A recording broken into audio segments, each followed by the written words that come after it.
So everyone, I want you to understand that many says that we Filipinos came from a pure Malay race. So this is a single group with one typical appearance. Okay? So for your assignment, I want you to answer the question, where did we really came from? Or where did Filipino really came from? So any more questions? Okay, if none, class dismissed.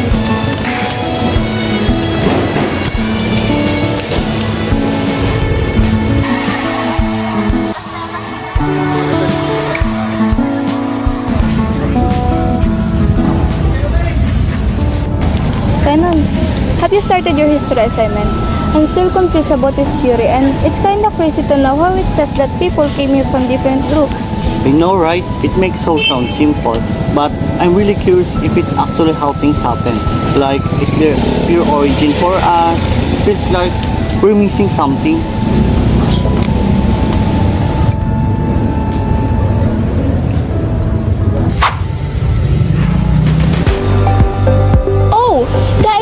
Of a pure Malay origin is misleading. It makes it sound like Filipino came from only one group. But did you know that an early explanation by H.O.P. Bayer called the waves of migration theory says different group comes from the Philippines at different waves? First came the Negritos. The Negritos are small and dark-skinned. Next is the Indonesians. The Indones brought us advanced tools and skills. Lastly is the Malays. The Malays is more organized with farming and trade. This is where the Filipinos is Malays came from. So, the Filipinos did not came from just one single group. Now that you know, let's discover more about the origin of Filipinos.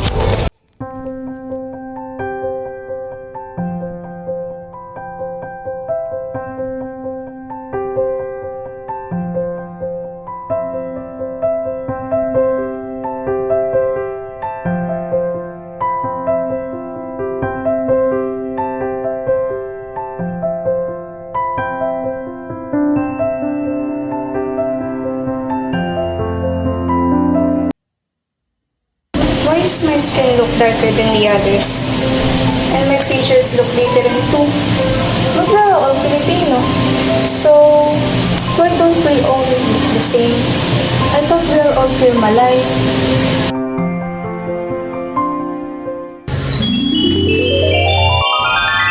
Hi guys! So, that's a common belief, but it's actually a myth. Malay isn't one exact place. It was just a label people used for most basic books and languages. Filipinos are way more mixed than that. Think of it like a layering game. Different groups came here at different times. Some were early indigenous groups. That's the one. Second, the Austronesians, and the third are the other groups after. And each group added something. So yes, we are different. And honestly, that's fine because that's what makes us being Filipino. And there's no such thing as pure Malay Filipino.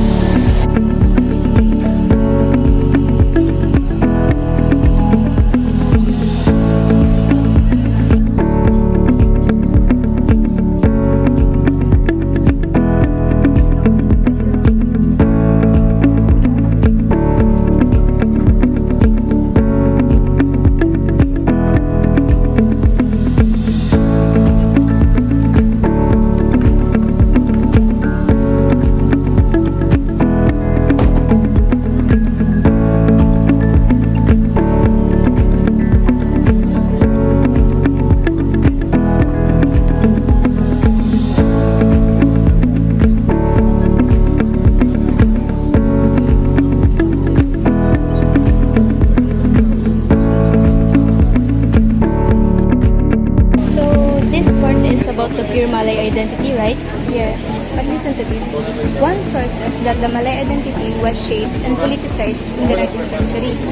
Then why would an identity needed to be constructed if it's just who we are? Maybe just a fancy way of saying where we came from. Maybe, but I feel like there's a gap in the history, like a missing chapter.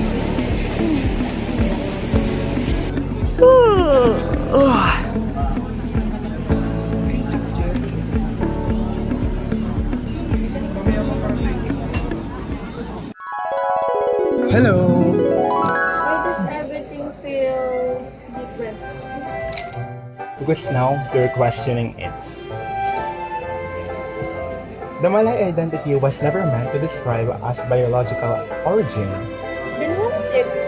It became important in the 19th century when a nationalist like Jose Rizal were trying to fight a colonial idea.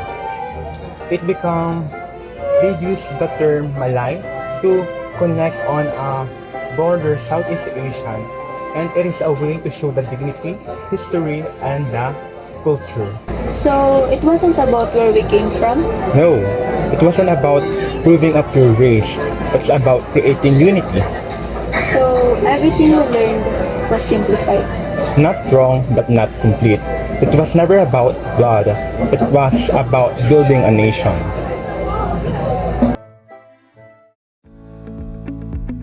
Hey, you fell asleep.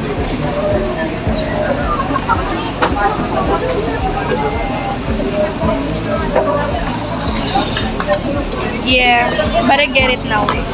Get what? The Malay identity wasn't meant to explain our DNA. It was used to unite Filipinos. So, the story wasn't wrong? It was just incomplete.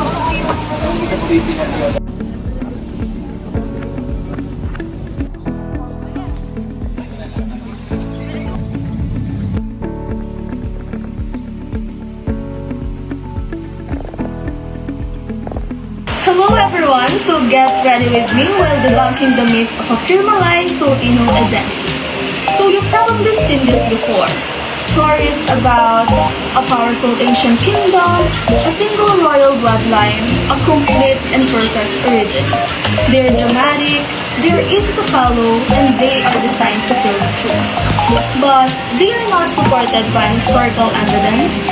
So according to the historical research presented in this study, there is no verified evidence that a single Maharlika kingdom ever ruled the entire Philippine archipelago. No records, no primary sources, and no consistent historical proof. Instead, historical accounts show something very different. Early Filipinos were not one uniform group. They had different appearances, different languages, and different customs. These differences show that in the Philippines, we're not part of one single kingdom, but a diverse population. There is also clear evidence that pre-colonial communities were not connected to other parts of Asia through trade. Goods, ideas, and cultures moved across regions, which means that the Philippines was never isolated and never ruled as one unified empire. That's all. Thank you so much for watching, everyone. Bye-bye! We are not from one pure origin, but from many histories that shape who we are today as a people.